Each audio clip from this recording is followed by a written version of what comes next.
Olá, aluno, seja bem-vindo à primeira tela, a aula prática da disciplina de Farmacologia dos Sistemas. Então, agora nós vamos dar início às aulas práticas da disciplina de Farmacologia dos Sistemas e o tema da nossa primeira aula prática é a farmacocinética. Então, o que nós vamos ver nessa aula de hoje?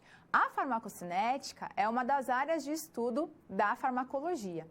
A farmacocinética, ela estuda o que o nosso organismo faz com o fármaco. Então, a partir do momento que o fármaco entrou no nosso organismo, quais são as etapas, quais são as transformações que ele sofre para que ele possa ter o seu efeito. A farmacologia que tem duas áreas principais para estudar o fármaco. A farmacocinética, que estuda o que o nosso organismo faz com o fármaco, e a farmacodinâmica, que estuda o que o fármaco faz no nosso organismo. Então, o foco da aula de hoje é a gente aprender todas as etapas da farmacocinética. A farmacocinética que engloba as etapas de absorção, de distribuição, de metabolismo, também chamado de biotransformação e excreção. Vamos conhecer os objetivos da nossa aula de hoje. Na aula de hoje, então, o objetivo é conhecer as etapas da farmacocinética e compreender como que ocorre a absorção, a distribuição, o metabolismo e a excreção dos fármacos, tá? Bom, nessa aula de hoje, o nosso procedimento ele vai acontecer no laboratório de informática, porque nós vamos utilizar um simulador e esse simulador ele vai nos mostrar e vai nos auxiliar no estudo da farmacocinética. Então, vamos para o nosso primeiro procedimento. Esse procedimento ele vai acontecer no laboratório de informática e aí você vai conhecer todas as etapas da farmacocinética e aí nós vamos entender quais são os pontos principais de cada uma das etapas. E aí você vai compreender como que ocorre a absorção, a distribuição, o metabolismo e a excreção dos fármacos. Como é que você vai ter acesso a esse simulador? Então você precisa acessar esse endereço eletrônico www.icp.org.nz e aí ele vai abrir ali os diversos modelos para que a gente possa observar a absorção, a distribuição, o metabolismo e a eliminação. O primeiro modelo que nós vamos observar é o volume de distribuição que está relacionado ali à distribuição dos fármacos, tá? Então, o primeiro modelo, ele está relacionado à distribuição e ele é dividido em dois módulos, no módulo 1 e no módulo 3. E a gente vai conseguir observar aí esse modelo. Então, vamos ao site para que você possa observar o que a gente vai trabalhar nessa aula de hoje. Então, esse é o site.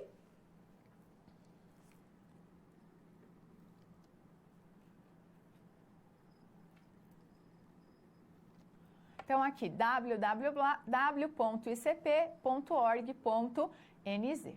Vou voltar na página inicial. Aqui é a página inicial do site. É onde você vai encontrar ali todos os modelos que a gente pode trabalhar relacionado à farmacocinética, tá? Nós não iremos trabalhar todos esses modelos na aula de hoje, nós vamos focar somente nos modelos que estão relacionados à farmacocinética, tá? Então, você vai ali para o primeiro modelo. O primeiro modelo que a gente vai utilizar é esse modelo aqui, que é o volume de distribuição, tá? E nesse volume de distribuição, a gente vai usar esse módulo 1, que é esse primeiro módulo, tá bom? Bom, então, nesse módulo, o que acontece? A gente vai conseguir desenvolver uma ideia intuitiva acerca do que é o volume de distribuição, tá? Então, como que você vai fazer isso? Você vai pressionar o botão injetar e aí você vai observando como que se dá a distribuição do fármaco nos diferentes volumes aqui de líquido, que pode ser o nosso líquido extracelular, tá? Então, aqui nós temos uma dose de 100 miligramas em um volume de 1 litro, a dose de 100 miligramas num volume de 10 litros e a dose de 100 miligramas no volume de 100 litros. Então, veja que a dose é a mesma, o que muda é o volume, tá? E então, quando a gente observa aqui a coloração, a gente consegue observar que uma dose em um volume menor, o seu volume de distribuição ali, ele vai estar totalmente concentrado. E conforme vai aumentando o volume, o que vai acontecendo? A coloração, ela vai mudando, tá? Então, você injetando aí a droga nesses diversos recipientes, a gente vê o que muda? Muda a concentração. Em volumes menores, a concentração ela é maior, em volumes maiores, a concentração ela está menor. Então, aqui nós estamos relacionando uma mesma dose em diversos volumes e está mudando a concentração, tá? O outro módulo que a gente vai trabalhar é esse módulo 3 aqui, tá bom? Então, você vê que você tem a setinha aqui e aí você consegue mudar do módulo 1 para o módulo 3. Esse módulo 3, ele também vai mostrar o volume de distribuição e ele vai ali determinar a distribuição dos medicamentos entre o sangue e o restante do nosso corpo, tá? Então, aqui a gente consegue ver o quê? A gente consegue ver a fórmula do volume de distribuição. O volume de distribuição, ele é calculado matematicamente ali relacionando a quantidade de fármaco no corpo com a concentração do fármaco no sangue ou no plasma, tá? E aí, veja que aqui a gente tem aqui vários tópicos diferentes e cada tópico ele está mostrando um tipo de situação diferente, tá? Então, nessa primeira situação, o que nós temos? Nós temos a droga concentrada toda na nossa circulação sanguínea, tá? Então, a droga aqui, ela está concentrada toda na circulação sanguínea. Conforme você vai mudando a seta, o que acontece? A droga, ela vai se espalhando para o volume ali extracelular, para o espaço extracelular. Então, veja que essa droga está sendo distribuída. A concentração no sangue está diminuindo pela coloração, né? Então, você vê que aqui tem uma coloração, está ficando mais clara. E no volume extracelular, no espaço extracelular, essa droga está sendo distribuída, ela está se difundindo. Aqui nós temos a droga igualmente, né? Então, aqui nós temos um equilíbrio, tá? Da distribuição da droga no sangue e nos tecidos. Você descendo um pouco mais a seta, você vai ver que tem aqui a droga estando mais concentrada nos tecidos, tá? Então, veja que a concentração da droga no sangue diminuiu. E aqui nós temos a droga altamente concentrada nos tecidos, tá? Usualmente, em qual tipo de tecido? Tecido adiposo, principalmente aquelas drogas ali que são lipofílicas, tá certo? Então, com esse módulo 3, a gente conseguiu ver o quê? A gente conseguiu ver a distribuição dessa droga pelo corpo, pelo organismo, tá? Então, conforme a droga ela vai se distribuindo para os diversos tecidos, lembrando que tecidos que são altamente irrigados, eles recebem essa droga primeiramente, tá? E aí, então, ele vai ali alterando a concentração do sangue e dos tecidos diferentemente, tá certo? Então, aqui é o primeiro modelo que a gente trabalhou, que é aqui o módulo, que é o volume de distribuição. O volume de distribuição, ele é importante, por quê? Porque através do volume de distribuição, a gente sabe quanto de fármaco está sendo distribuído para os tecidos, tá? E essa distribuição, ela vai acontecer primeiramente em órgãos que são altamente irrigados, que recebem uma grande quantidade ali de fluxo sanguíneo, e depois para órgãos que são menos vascularizados, que têm uma menor quantidade de fluxo sanguíneo. Voltando à quadra, nós vamos agora para o nosso segundo módulo, que é o módulo da disponibilidade oral, tá? Esse módulo da disponibilidade oral, ele vai ser o quê? Ele vai calcular a fração da droga que atinge a circulação sistêmica após a ingestão oral. Por isso que ele é chamado aí de disponibilidade oral, tá? E aí, então, essa disponibilidade oral, ela vai ser determinada pela absorção e pelo metabolismo de primeira passagem. Então, o que nós temos que fazer nesse módulo? Nós temos que ajustar os botões deslizantes da absorção de droga, onde está lá Drug Absorption, e o metabolismo de primeira passagem, para a gente observar como que ali a absorção e o metabolismo da primeira passagem vão afetar a disponibilidade oral. Então, o outro módulo é esse daqui, que é o módulo da disponibilidade oral, tá? Que a absorção, ela vai se referir ao quê? A capacidade da droga de atravessar o quê? Ali a parede intestinal. Então, veja que aqui nós temos todo o nosso trato gastrointestinal que está relacionado ao metabolismo de primeira passagem, tá? Que está envolvendo basicamente essa eliminação da droga ali através da parede do intestino. Então, essa absorção, ela vai se referir ao quê? A capacidade que a droga tem de atravessar essa parede intestinal para dentro da veia portal e está relacionada ao metabolismo de primeira passagem.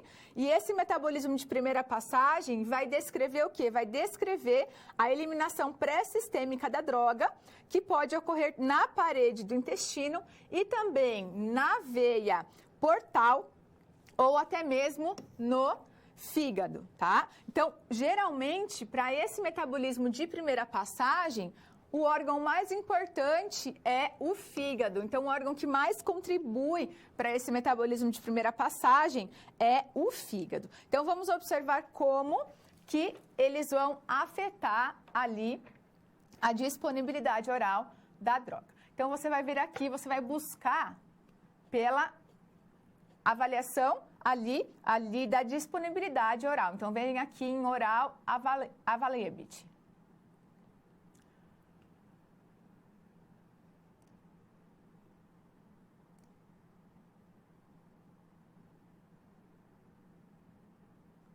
Vamos voltar aqui.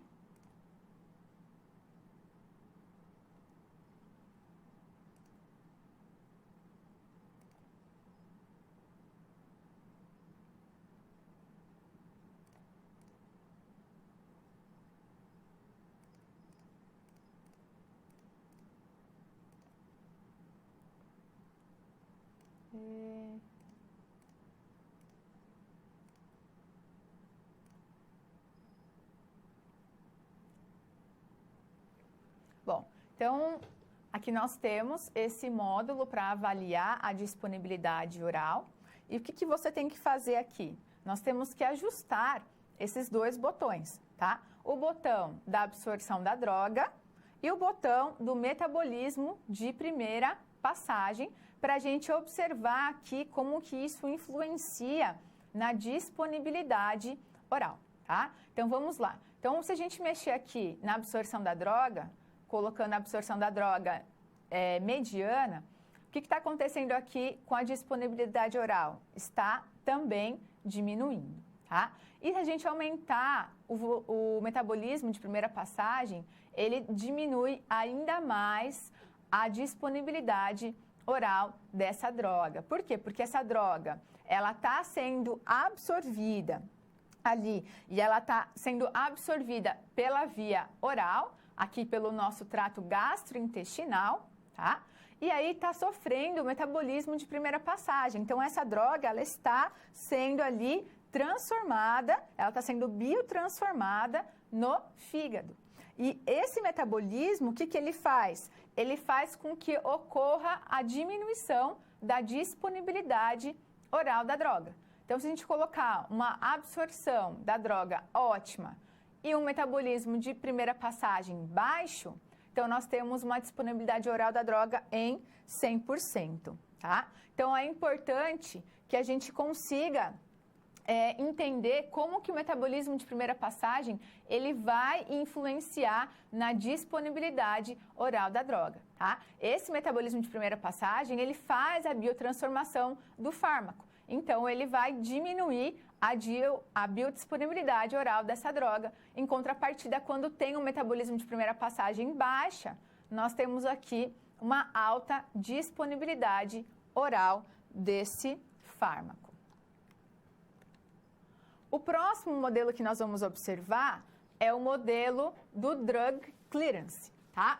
Esse modelo do Drug Clearance, nós estamos observando o quê? A depuração dos medicamentos. E aí nós vamos trabalhar com 2 módulos, tá certo? Então, o módulo 1, nesse módulo 1, nós iremos ajustar os botões da torneira e do tamanho da saída, para que você possa ver como que ocorre a depuração dos medicamentos, tá? A torneira ali em inglês é tap flow e o tamanho da saída é outlet size. E no módulo 2, nós estamos relacionando a concentração plasmática, tá? Então, essa concentração plasmática, ela vai ser diretamente proporcional à taxa de dose e inversamente proporcional à depuração. Então, que modelo que você vai observar agora? Esse modelo é o módulo 1, que é o módulo da depuração dos medicamentos, tá? Então, o que a gente vê aí? A gente está observando aqui a torneira e quando você mudar aqui os botões do tap flow, que é ali o botão da torneira, e o outlet size, que é o tamanho da saída, você vai conseguir relacionar como que ocorre a depuração dos medicamentos. Então, vamos voltar lá ao site e buscar esse módulo do volume de da Drug Clearance. Então, aqui, nós estamos aqui, nesse módulo que você vai trabalhar agora, o Drug Clearance, nós vamos observar o quê? A depuração dos medicamentos, tá? Que é o modelo do cilindro, e esse modelo do cilindro, ele relaciona o quê? Ele relaciona a taxa de dose e a depuração da droga, tá? Então, a gente consegue observar esse modelo que é chamado de modelo de cilindro. E essa taxa de dose é representada pelo quê? É representada pelo fluxo da torneira, que aqui está ilustrado como tap flow, tá? E também a depuração do medicamento. A depuração do medicamento está ilustrada pelo tamanho da saída, que é o outlet size.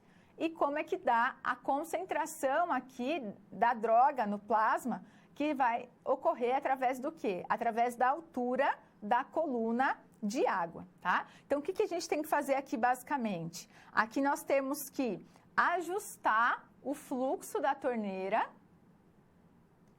e o tamanho da saída, tá? Então, por exemplo, se a gente deixar aqui uma taxa de dose muito alta e não tiver nenhuma saída, ou seja, não tiver nenhuma depuração, se esse medicamento não for depurado, o que vai acontecer?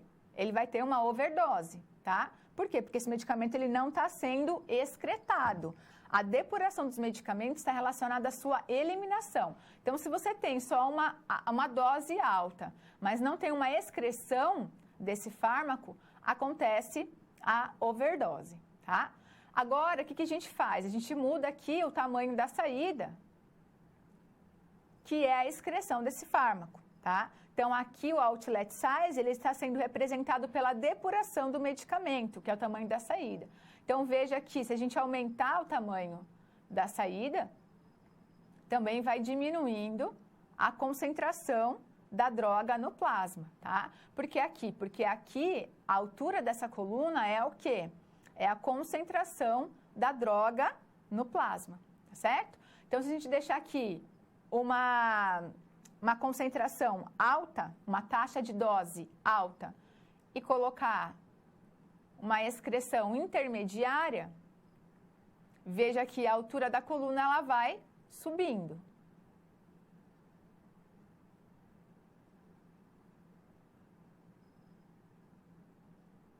Só que ela não chega na overdose. Por que não chega na overdose? Né? Que é o acúmulo da droga ali no sangue.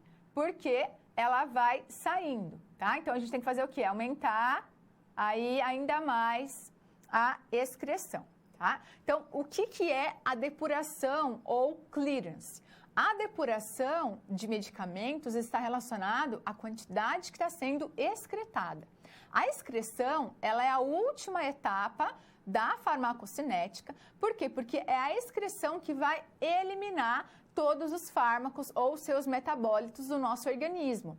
E essa excreção, o principal órgão que está relacionado à excreção, o principal órgão funcional para a excreção são os rins. Para essas substâncias, para os fármacos, para os metabólitos serem excretados, eles têm que estar na sua forma mais polar. Por quê? Porque ele precisa ali ter afinidade com a água. Tá? Lembre-se que a urina, a maior composição da urina, 99% da urina é água. Então, se essa substância não for hidrossolúvel, ela não será ali eliminada na urina. Então, quando ocorre a etapa da excreção, essas substâncias elas já vão ser eliminadas e quando se trata da excreção renal, essa excreção vai acontecer aonde? Vai acontecer nos rins, através do processo de filtração glomerular, onde ocorre a formação da urina, onde ocorre a formação ali do filtrado glomerular e esse metabólito vai ser excretado na urina. Voltando ao quadro, nós temos o outro módulo que nós temos que trabalhar relacionado à depuração dos medicamentos, que é esse módulo 2.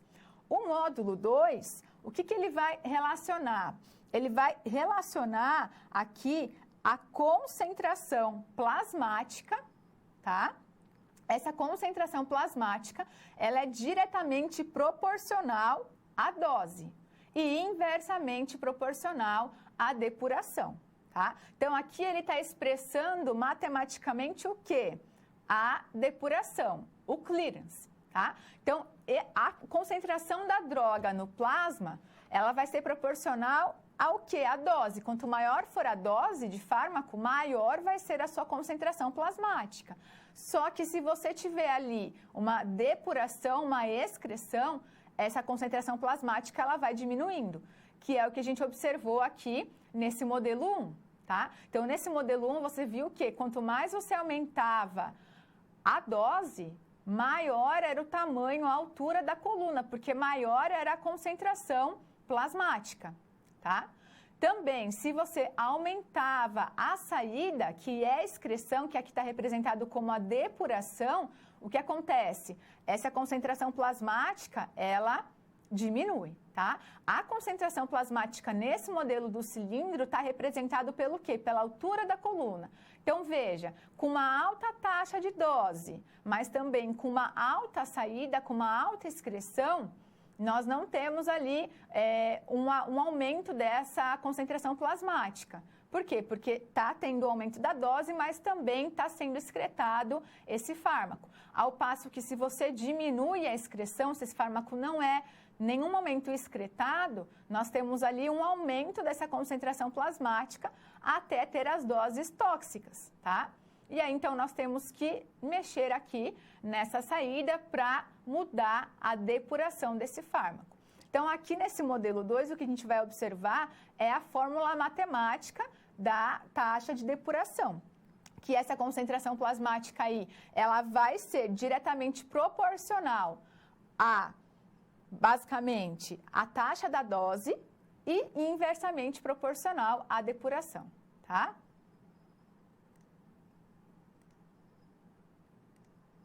E ele não está abrindo aqui o módulo 2? Abriu. Então, vamos lá. Então, aqui que nós temos? Aqui nós temos a dose, tá? Então, aqui é a taxa da dose. Aqui nós temos o clearance, que é a taxa de depuração do medicamento. E aqui nós temos a concentração plasmática. Então, o que nós temos que relacionar aqui? Lembre-se que essa concentração plasmática, ela é diretamente proporcional a taxa da dose. Quer dizer que se aumentar a dose, vai também aumentar a concentração plasmática. Só que ela é inversamente proporcional aqui ao clearance, a taxa de depuração do medicamento, tá? Então, vamos aumentar aqui a taxa da dose. Então, veja, aumentando a taxa da dose sem nenhuma depuração, sem nenhuma excreção, o que nós temos aqui? Nós temos dose tóxica. Tá? Então, nós temos aqui uma concentração plasmática muito alta, muito elevada. Para a gente alterar essa concentração plasmática elevada, o que nós temos que fazer? Nós temos que mexer aqui na depuração, no clearance desse fármaco, então na depuração do medicamento. Então veja que quando a gente muda, altera a depuração do medicamento, o que está acontecendo?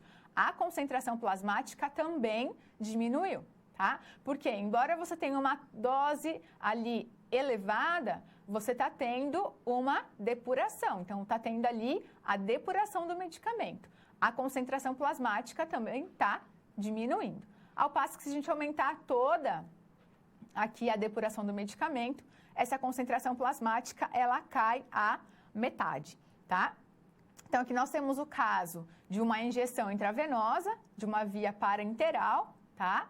E aí, nós temos aqui a mudança da dose e da depuração, tá? Então, se a gente colocar aqui essa dose intermediária, com uma depuração baixa, também nós teremos uma concentração plasmática muito elevada, uma taxa aqui tóxica, uma dose tóxica. Por quê? Porque não está tendo excreção. Então, o que nós temos que alterar?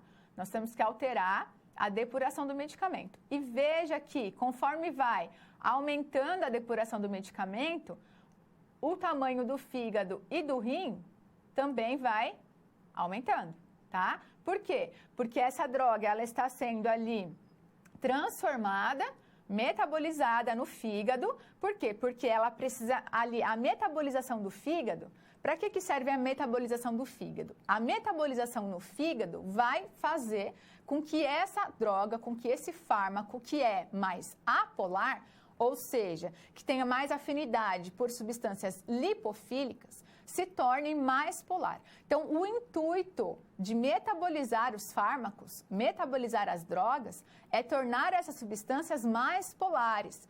Porque uma vez que essas substâncias são mais polares, quando elas chegam ao rim, lá no rim elas serão filtradas, tá? E aí, então, elas serão excretadas na urina. Quanto mais polar for a substância, mais hidrossolúvel é. Ou seja, mais afinidade com a água ele tem. Então, você conseguiu observar nesse modelo que conforme ia aumentando a depuração do medicamento, o rim é simbólico, tá? Mas o tamanho do fígado e do rim aumentando, mostrando o quê? Que está tendo ali a biotransformação para transformar aquele fármaco em uma substância mais polar, para que ele possa ser excretado nos rins. E aí, então, está mostrando o processo da filtração glomerular, tá? Então, esse aumento do fígado, esse aumento do rim, nesse modelo, ele é simbólico para que você entenda que, conforme vai aumentando a depuração, o que vai acontecendo também? Vai aumentando ali a excreção daquele fármaco, tá? Então, voltando aqui ao nosso modelo, então, é importante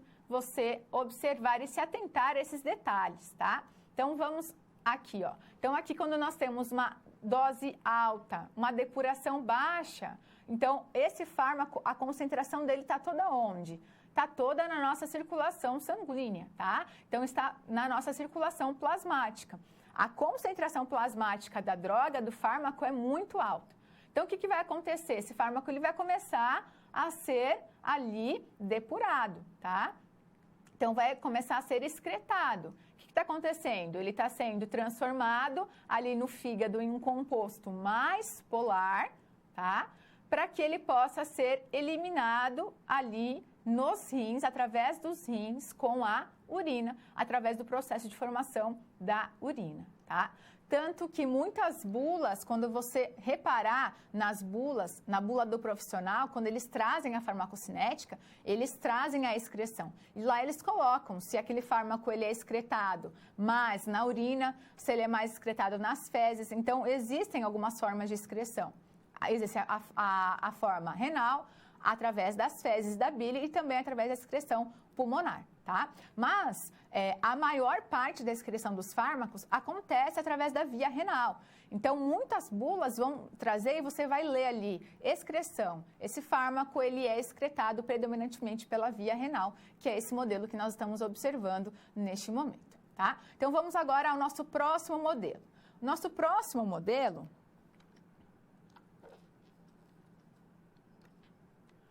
é o modelo do pH e da farmacocinética, tá? Nesse modelo do pH e da farmacocinética, nós vamos trabalhar com o módulo 1. E nesse módulo 1, o que você vai fazer? Você vai ajustar os botões ali de adição de ácido clorídrico e de hidróxido de sódio, tá? Então, o que nós vamos observar aqui? Nesse modelo do pH e da farmacocinética, você vai observar o efeito da adição de ácido e da adição de base para alterar o pH. Então, quando você adiciona o ácido ou quando você adiciona a base, é importante que você observe o que acontece com o equilíbrio. Então, o modelo que a gente vai observar é esse daqui, tá? Então, você tem dois botões lá, o botão para você adicionar o ácido e o botão para você adicionar a base.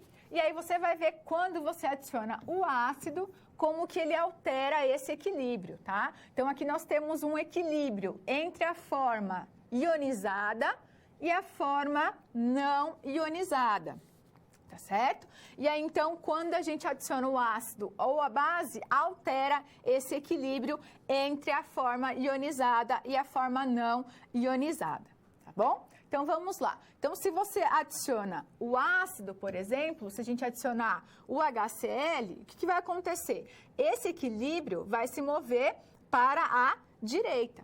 Se for adicionado aqui a base, ele vai se mover ali para a esquerda, tá? Por quê? Porque esses íons aqui, OH-, que são os íons hidroxilo, o que eles vão fazer?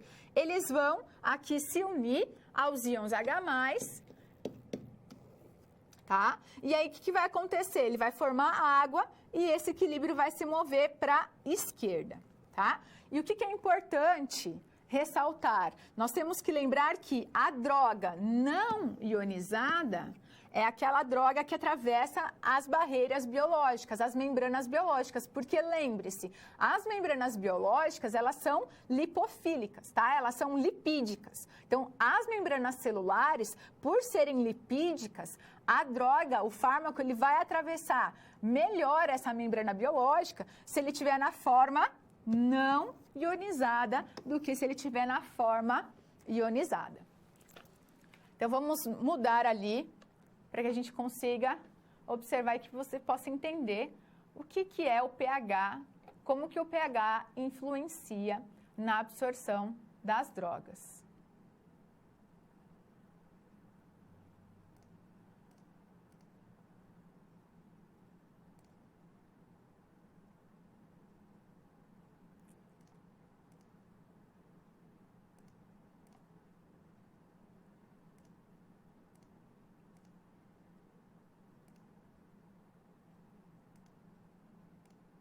Nossa, gente.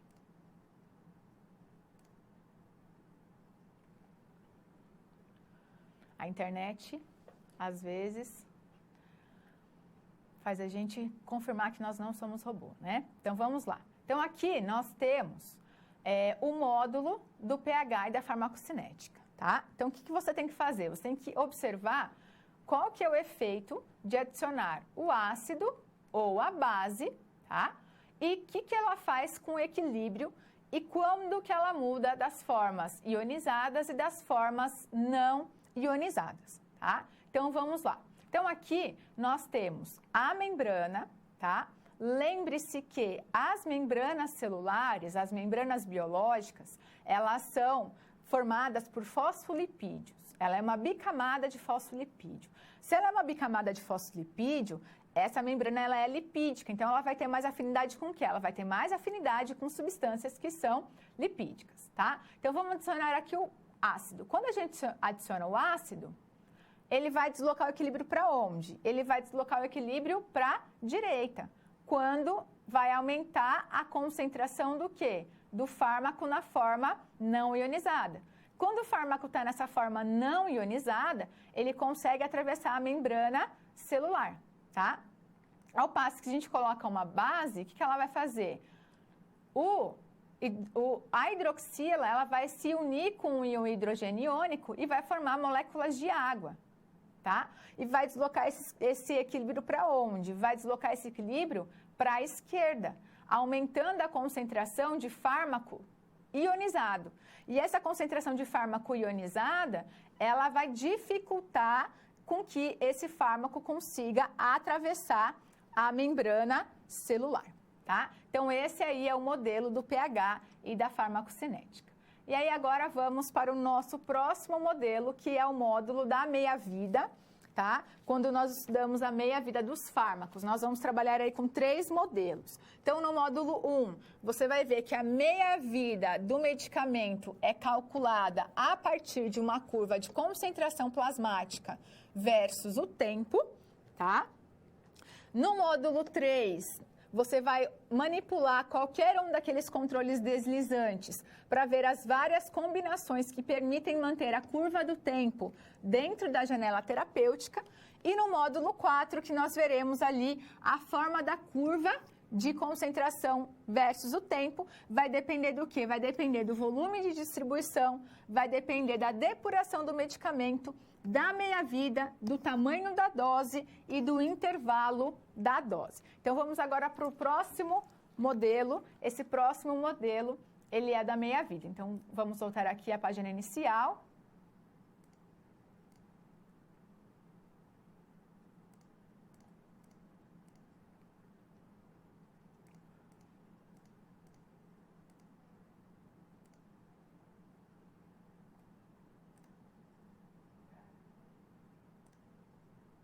E aí você vai buscar aqui the half-life, que significa meia-vida, tá? Então, aqui nós temos o primeiro módulo, que é esse módulo 1.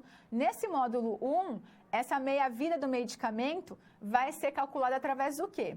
Através de uma curva de concentração plasmática versus o tempo. Então, aqui nós temos a concentração plasmática e o tempo, onde você vai injetar a dose e você vai observar aqui essa concentração. Então, a meia-vida, o que significa meia-vida? A meia-vida é o tempo que a concentração do fármaco cai à metade, tá? Então, esse tempo de meia-vida é o quê? É quando a concentração do fármaco vai caindo à metade. Então, por exemplo, o tempo de meia-vida pode ser ali 4 horas. O que significa essas 4 horas? Então, são 4 horas que o fármaco precisa para decair à metade da sua concentração. Se antes ele tinha uma concentração de 100 miligramas, depois ele vai ter ali uma concentração de 50 miligramas. O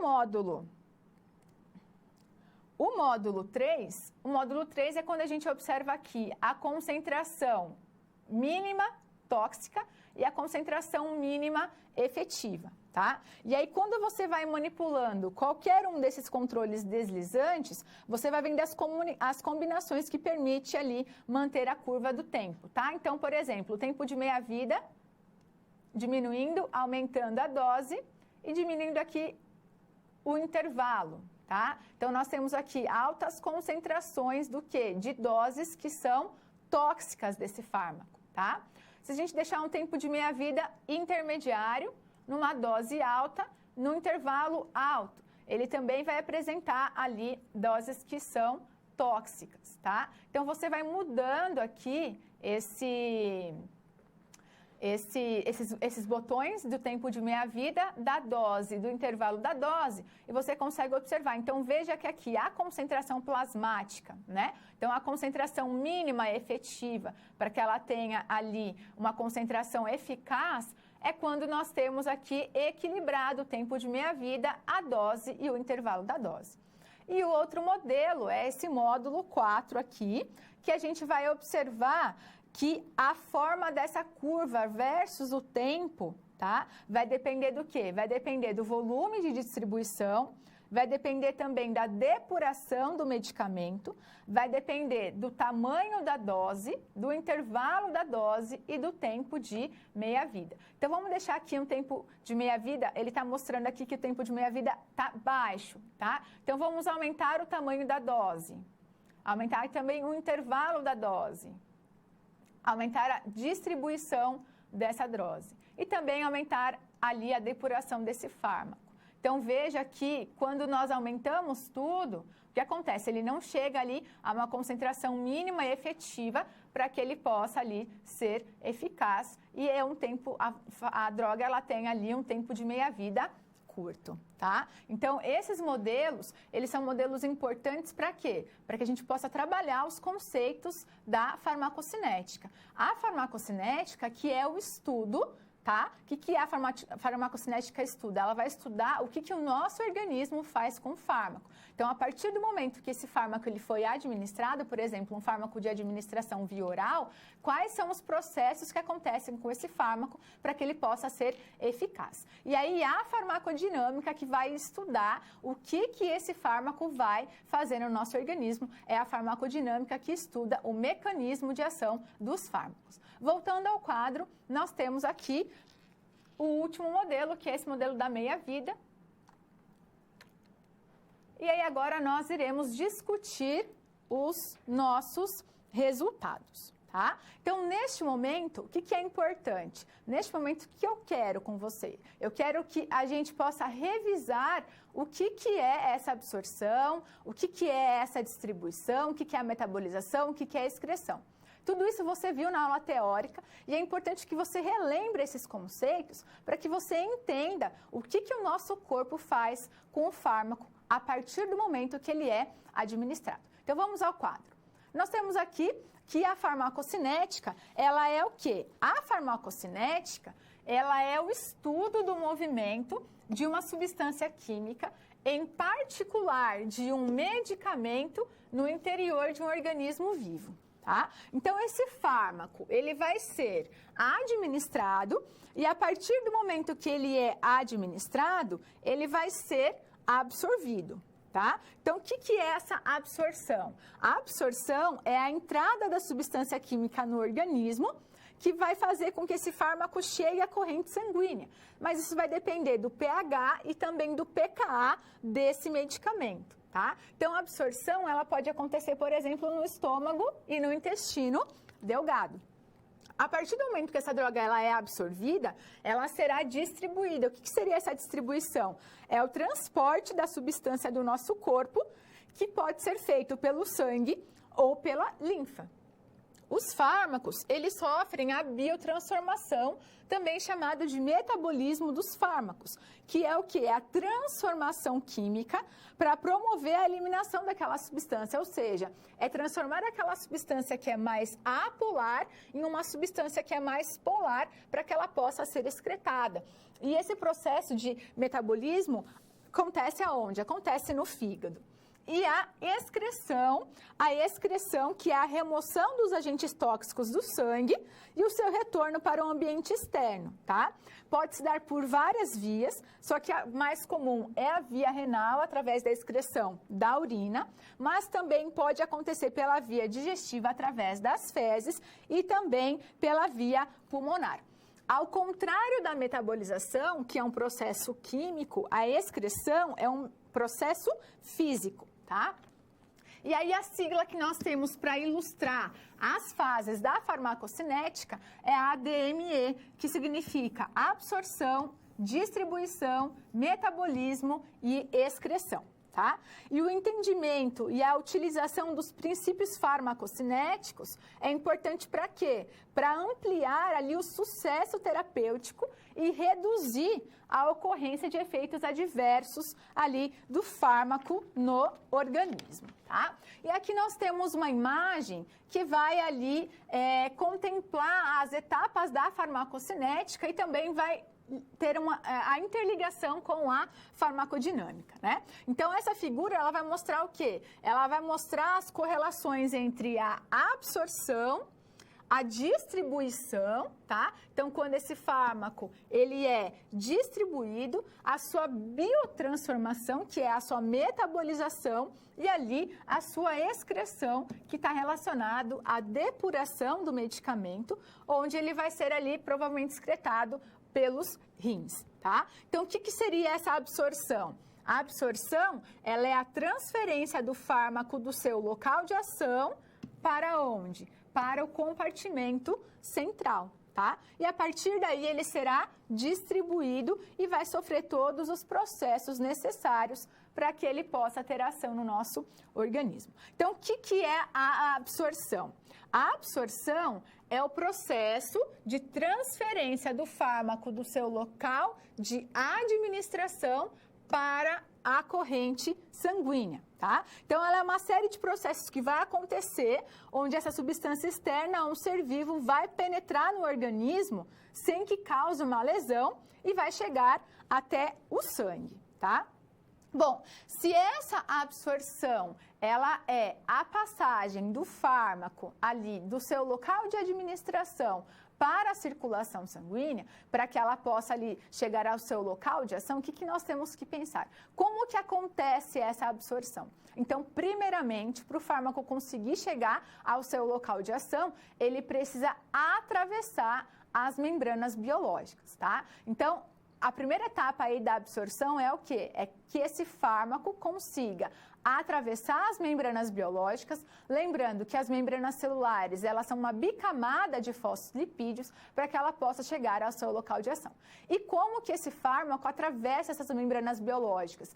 Ele atravessa através de tipos de transporte, que são dois tipos principais, transporte ativo e transporte passivo. E dentro do transporte passivo, nós temos a difusão facilitada e a difusão passiva, que é quando os fármacos atravessam facilmente essa membrana de fosfolipídio sem que ele tenha ali nenhuma dificuldade, tá? E o que faz com que esse fármaco atravesse facilmente essa membrana de fosfolipídio, essa bicamada de fosfolipídio?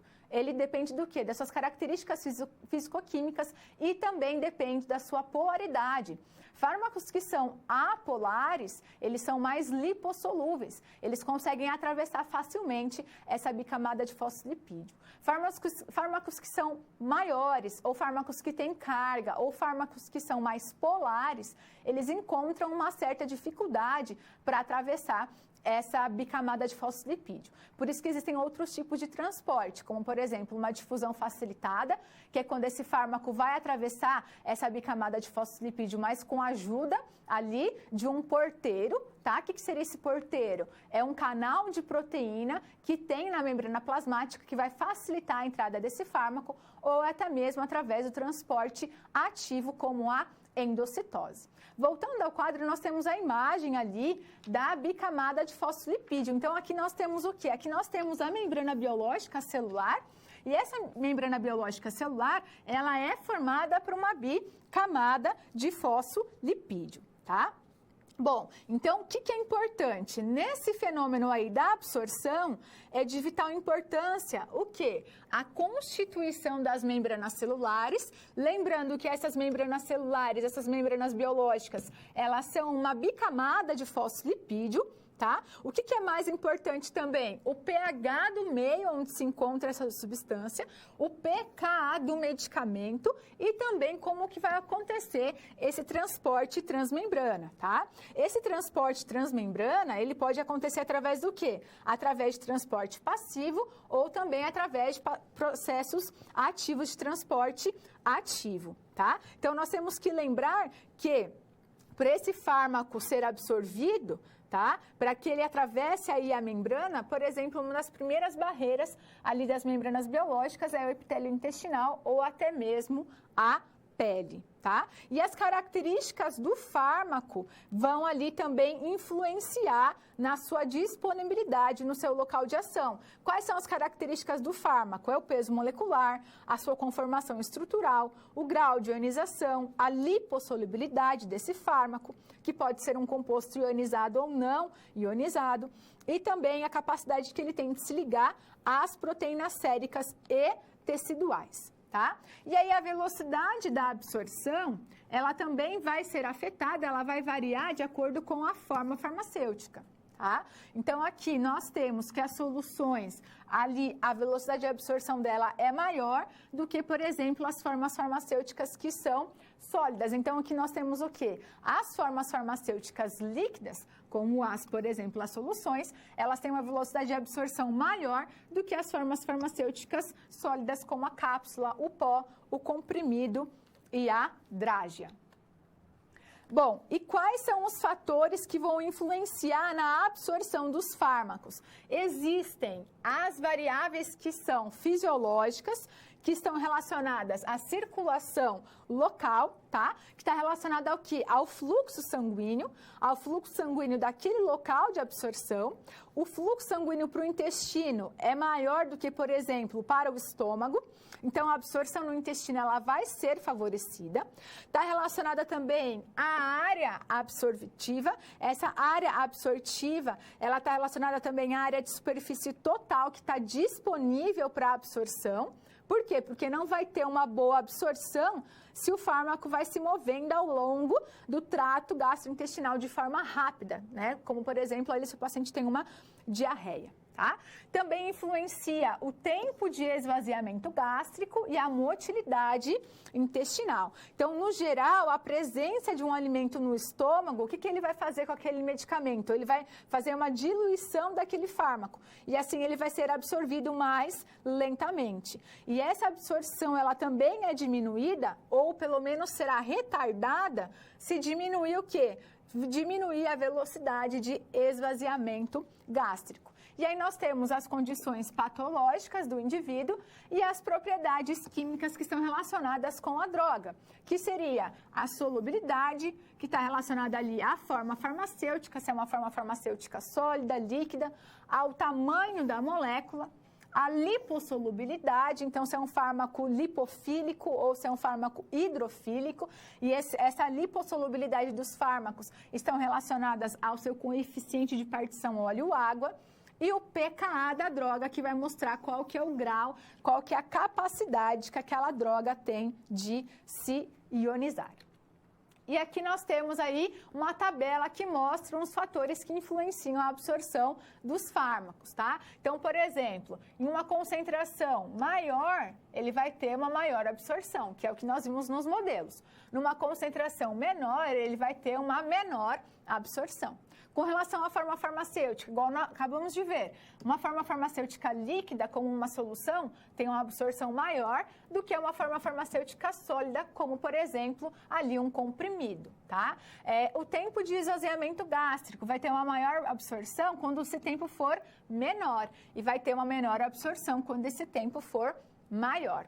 Vai ter uma maior absorção se a área absortiva for maior, tá? O que mais influencia ali? A presença de alimento vai ter uma maior absorção na ausência de alimento e vai ter uma menor absorção ali na presença do alimento. E com relação ao metabolismo entérico, vai ter uma maior absorção se não tiver esse metabolismo entérico, tá? Relacionado ali ao metabolismo de primeira passagem, e vai ter uma menor absorção se tiver a presença desse metabolismo entérico.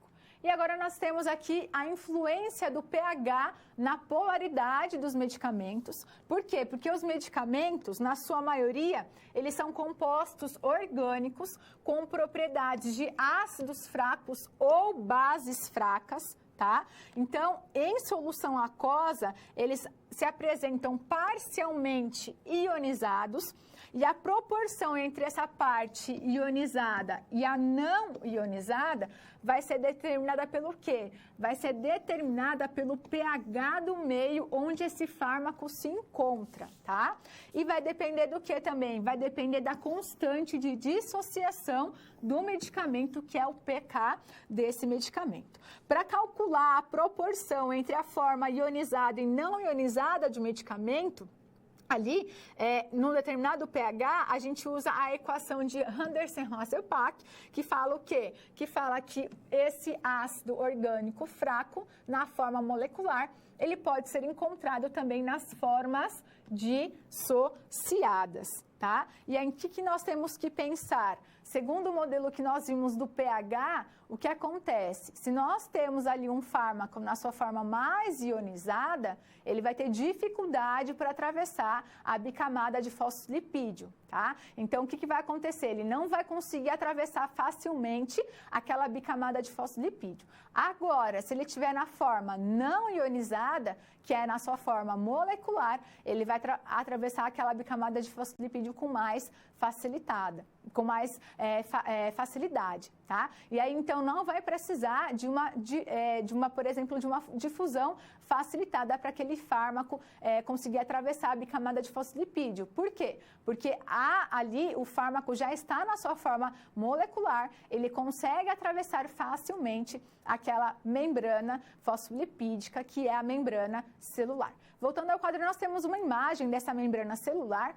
Então, lembre-se aí que essa membrana, ela é o quê? Ela é uma bicamada de fosfolipídio, tá?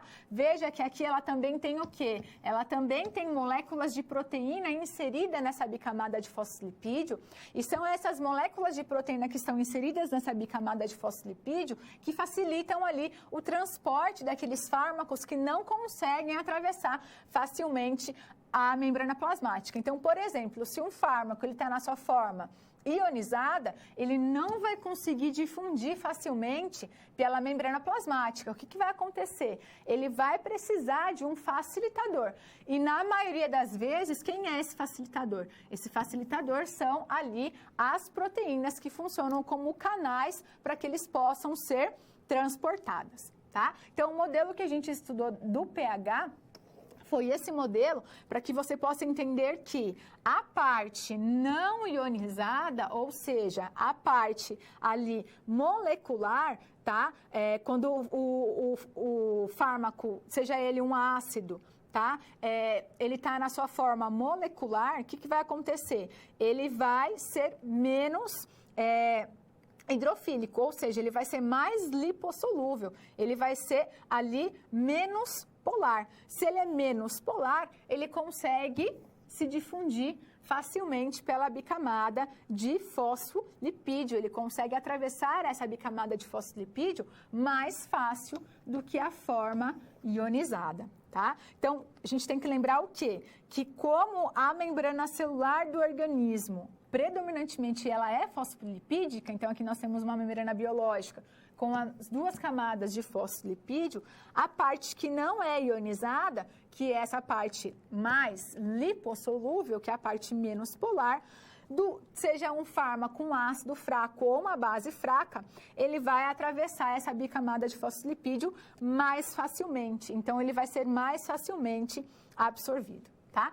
O que a gente pode concluir com isso? A gente pode concluir que a carga do elétron existente na molécula, ou seja, a forma ionizada de um medicamento, vai ter primordial importância para quê? Para determinar a velocidade da sua absorção através das membranas celulares. Isso é muito importante, isso precisa ficar claro, tá? Então, lembre-se sempre, as membranas biológicas, toda célula é formada por uma membrana celular, que é chamada de membrana plasmática. Essa membrana, ela é uma bicamada de fosfolipídio. Então, o que acontece? Como ela é uma bicamada de fosfolipídio, só vai conseguir atravessar ou difundir facilmente por essa bicamada de fosfolipídio substâncias que forem lipofílicas, tá? As substâncias que são lipofílicas, elas são menos polares, tá? Elas têm menos afinidade por água e têm mais afinidade por gordura, mais afinidade por lipídios, tá certo? Então, os fármacos, quando eles estão na forma não ionizada, ou seja, na sua forma molecular, eles conseguem difundir facilmente pela membrana plasmática, e aí eles serão absorvidos mais rápido. Ao passo que fármacos que têm ali a sua forma ionizada, eles não vão conseguir atravessar facilmente essa bicamada de fosfolipídio. Vai precisar de um outro tipo de transporte, não uma difusão passiva, seria o quê? Seria uma difusão facilitada para facilitar o transporte dessa carga que está ionizada, tá? Então, a velocidade de absorção, ela é diretamente influenciada pelo quê? Pela forma ionizada ou não ionizada do fármaco, tá? Então, é importante você se lembrar que o pH, ele influencia muito na absorção dos fármacos. Voltando ao quadro, nós temos aí a estrutura da membrana celular. Então, essa membrana celular, ela é uma bicamada de fosfolipídio, ela é uma camada dupla de fosfolipídios. Então, aqui nós temos a imagem que mostra essa bicamada de fosfolipídio e ela é impermeável à maioria das moléculas que são polares e as moléculas que são ionizadas, tá? Elas são mais permeáveis a quê? As moléculas que não são polares. Então, lembre-se, fármacos que são medicamentos que são lipossolúveis, os fármacos que estão na sua forma molecular, eles são facilmente absorvidos. Ali, medicamentos que são hidrossolúveis ou que estão na sua forma ionizada, eles vão necessitar de processo especial para atravessar essa membrana de fosfolipídio. Então, existem aí 2 tipos de transporte que vão transportar os fármacos pela bicamada de fosfolipídio. O transporte passivo. O transporte passivo é um tipo de transporte que não gasta energia, tá? O que significa não gastar energia? Ele vai a favor de um gradiente de concentração.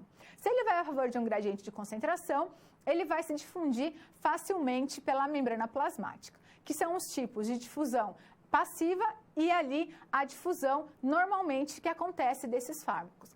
O transporte ativo, ele é aquele transporte que acontece gastando energia, que vai contra um gradiente de concentração, que são aquelas moléculas que encontram dificuldade para atravessar a membrana plasmática, tá? E aí, então, são moléculas que precisam de transportes especiais para que possam ser ali transportadas pela membrana plasmática. Voltando ao quadro, nós temos a biodisponibilidade. A biodisponibilidade, que é um termo muito importante, que vai ser um termo aí que é usado para descrever a porcentagem na qual uma dose de um fármaco vai chegar ao seu local de ação ou a um líquido biológico. E a absorção, ela vai ser o quê? É a transferência do fármaco do seu local de administração para o compartimento central. Então, o médico ele tem que se interessar mais pela biodisponibilidade do fármaco do que propriamente dita pela absorção, tá? Então, o que é essa biodisponibilidade? Vai ser a fração da droga que está inalterada, que vai chegar à circulação sistêmica após a administração por determinada via de administração, tá? Então, por exemplo, um fármaco que é administrado pela via oral, primeiro ele precisa ser absorvido pelo trato gastrointestinal, e aí o que vai acontecer? Essa absorção final, ela vai ser limitada pelas características ali da preparação do fármaco, se é um fármaco na forma líquida, se é um fármaco na forma sólida, pelas propriedades fisicoquímicas desse fármaco, também pelo metabolismo intestinal do indivíduo e ali a transferência do fármaco de volta ao lume intestinal através da ação de transportadores. Então, quais são os fatores que vão regular a biodisponibilidade? É a via de administração, a absorção e a solubilidade, o efeito de primeira passagem e a instabilidade química. E o que seria esse efeito de primeira passagem?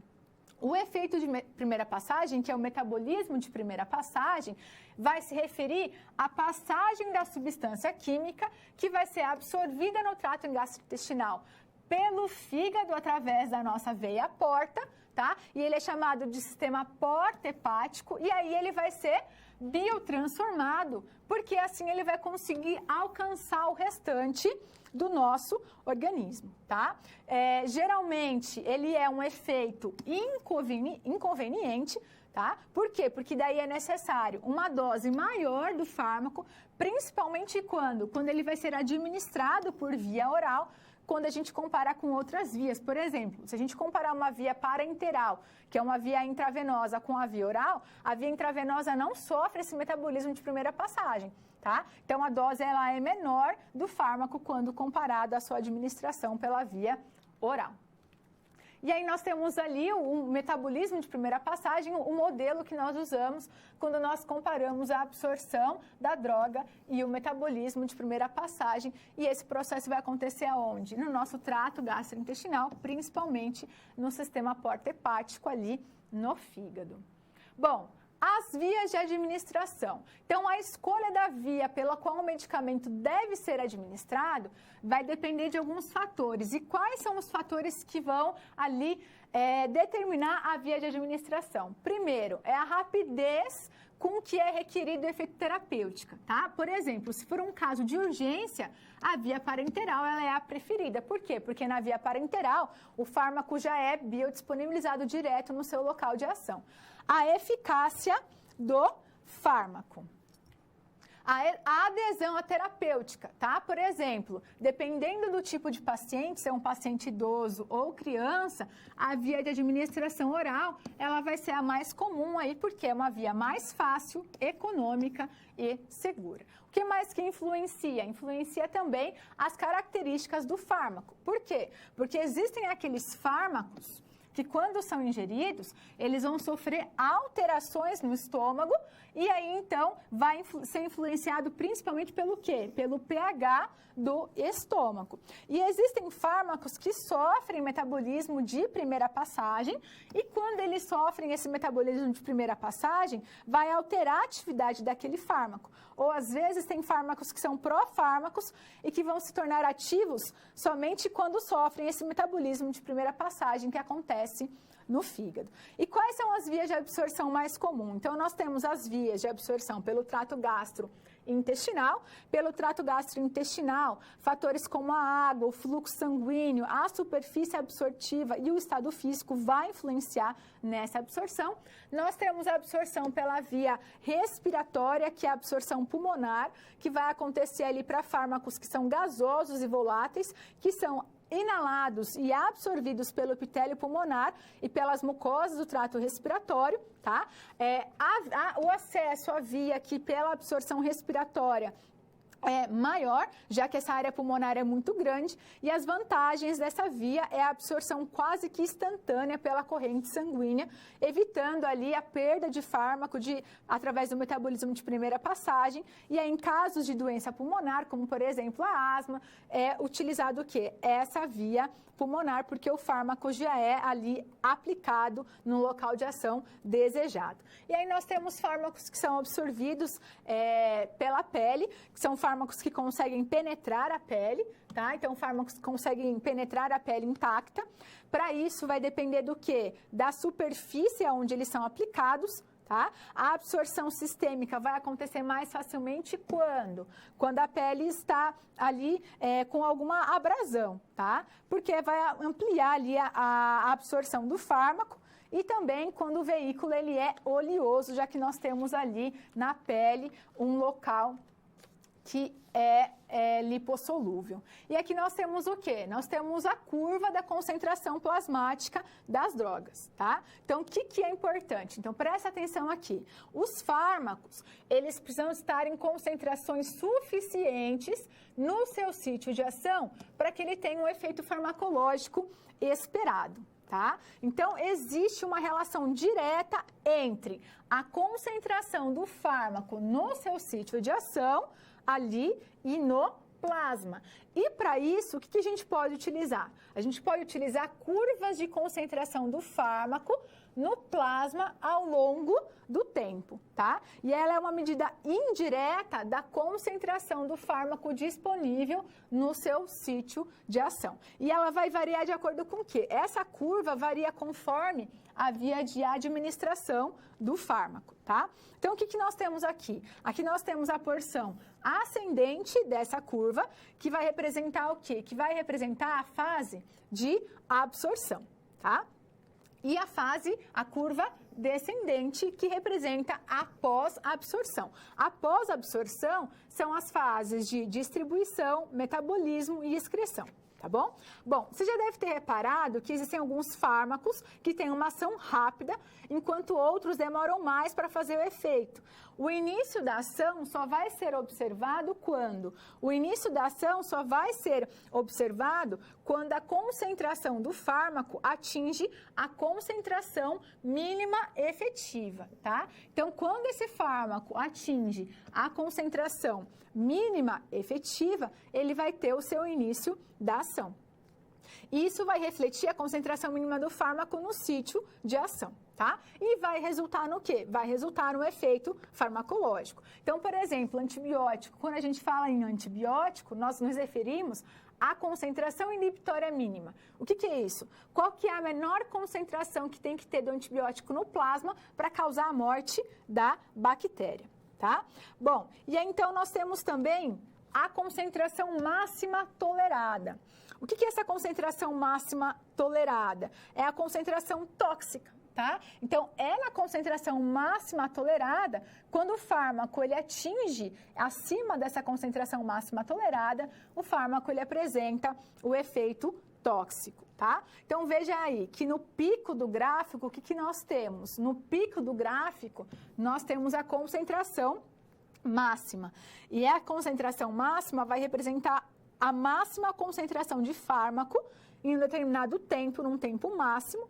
E isso vai depender do quê? Vai depender da dose administrada, tá? E também da absorção e da fase de pós-absorção. E o que está relacionado? Esse pico da concentração máxima está relacionado à intensidade farmacológica, tá? Então, o que nós temos que perceber aqui? Nós temos que perceber que, para que o fármaco tenha um efeito farmacológico, para que observe esse efeito farmacológico, a concentração do fármaco, ela tem que ser maior do que a concentração mínima efetiva, mas menor do que a concentração máxima tolerada, tá? E isso corresponde ao quê? A faixa chamada de janela terapêutica. Então, o que acontece? O fármaco, ele vai ter a sua ação farmacológica esperada, então vai ter a sua ação farmacológica ali observada quando?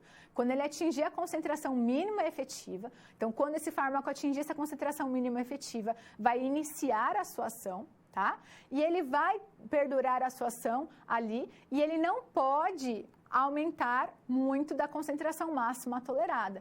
Se esse fármaco ele sobressair a concentração máxima tolerada, aí nós temos as doses que são chamadas de doses tóxicas, ou ali o fármaco quando ele vai apresentar toxicidade para o nosso organismo. Então, a janela terapêutica, é nessa janela terapêutica que nós temos a ação do fármaco, que vai iniciar a sua ação quando? Quando ele encontrar a concentração mínima efetiva.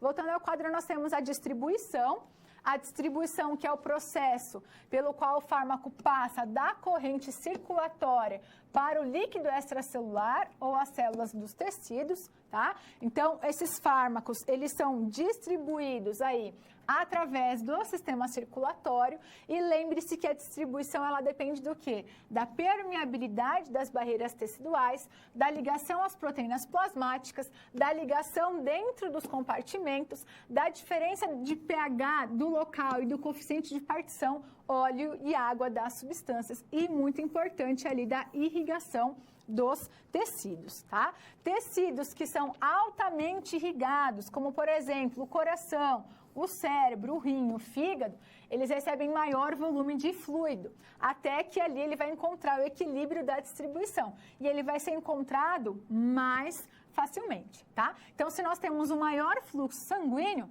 nós temos uma maior entrada de medicamento. Já órgãos com uma irrigação menor, como, por exemplo, os ossos, as unhas, os dentes e o tecido adiposo, o processo de equilíbrio ali é mais lento, então o fluxo ali, esse menor fluxo, vai gerar uma menor entrada de medicamento, tá?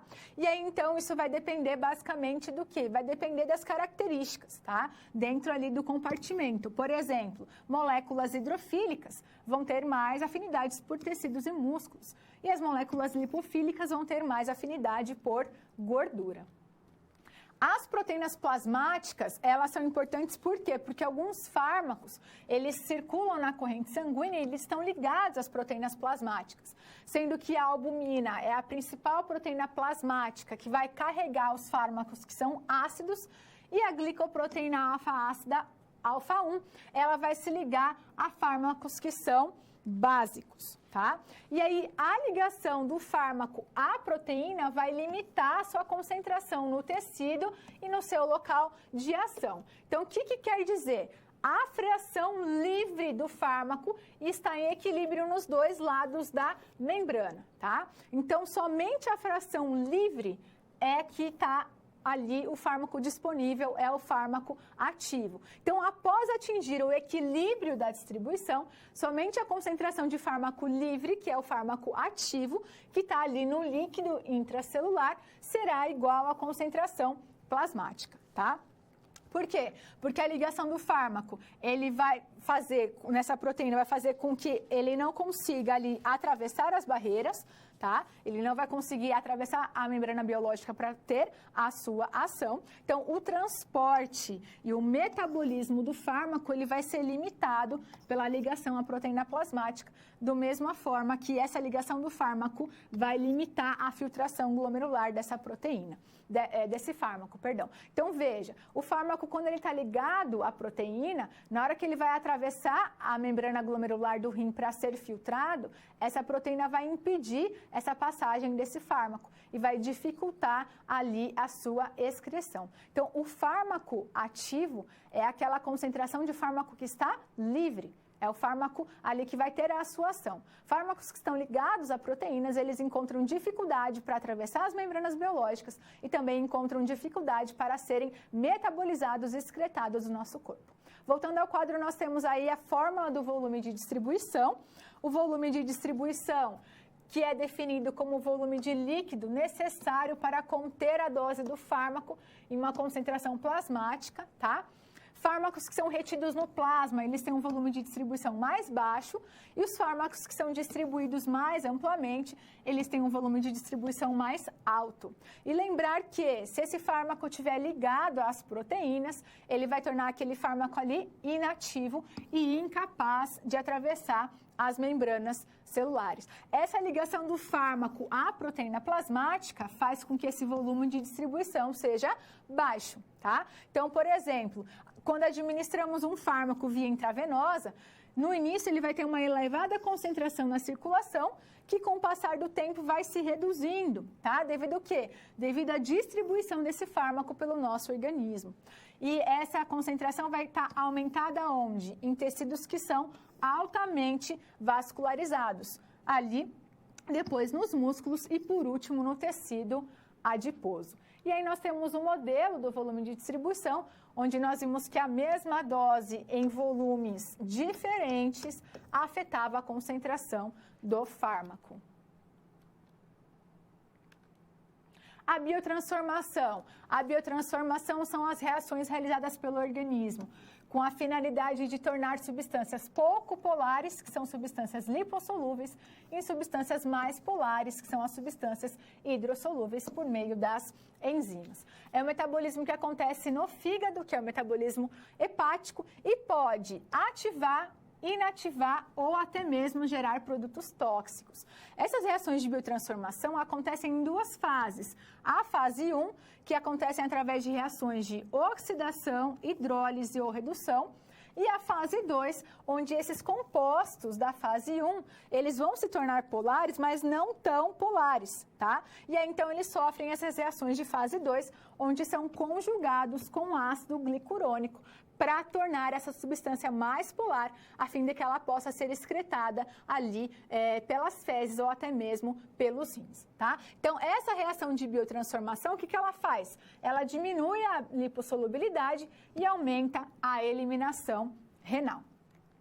A excreção é o quê? É a remoção do fármaco do organismo, tá? Então, vai acontecer aonde? Através do processo de filtração glomerular, tá? Então, a excreção dos fármacos e os metabólitos na urina tem 3 processos independentes, que é o processo de filtração glomerular, o processo de reabsorção tubular e da secreção tubular, tá? Onde aqui a urina, a ser chegada no glomérulo, ela será filtrada, e o fármaco aqui, na sua forma mais polar, também vai ser filtrado para ser excretado junto com a urina através do ducto coletor. Então, quando nós falamos em excreção, o rim é o órgão mais importante, onde nós temos ali a excreção de fármaco inalterado ou até mesmo o metabólito desses fármacos. A excreção, ela pode se dar através do trato gastrointestinal ou também através dos pulmões, tá? Então, a excreção pelo trato digestivo são aquelas substâncias que não são absorvidas pelo nosso organismo, são excretadas ali pelas fezes,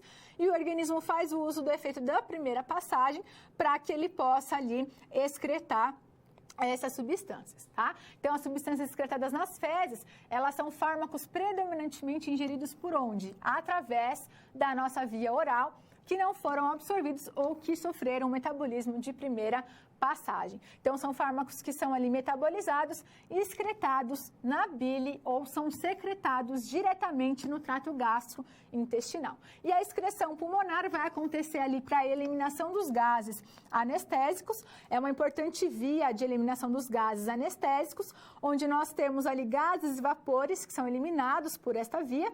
Substâncias que são altamente solúveis no sangue são eliminadas lentamente pelo pulmão, enquanto que as de menor solubilidade são mais rapidamente eliminadas. Por exemplo, o gás etileno é pouco solúvel no plasma e por isso ele é mais facilmente excretado pelo pulmão. O clorofórmio, ele é mais solúvel no sangue, ele leva mais tempo para ser eliminado. Aqui nós temos a depuração dos medicamentos, que é o quê? Que é a medida da capacidade do organismo para eliminar o fármaco da circulação sistêmica.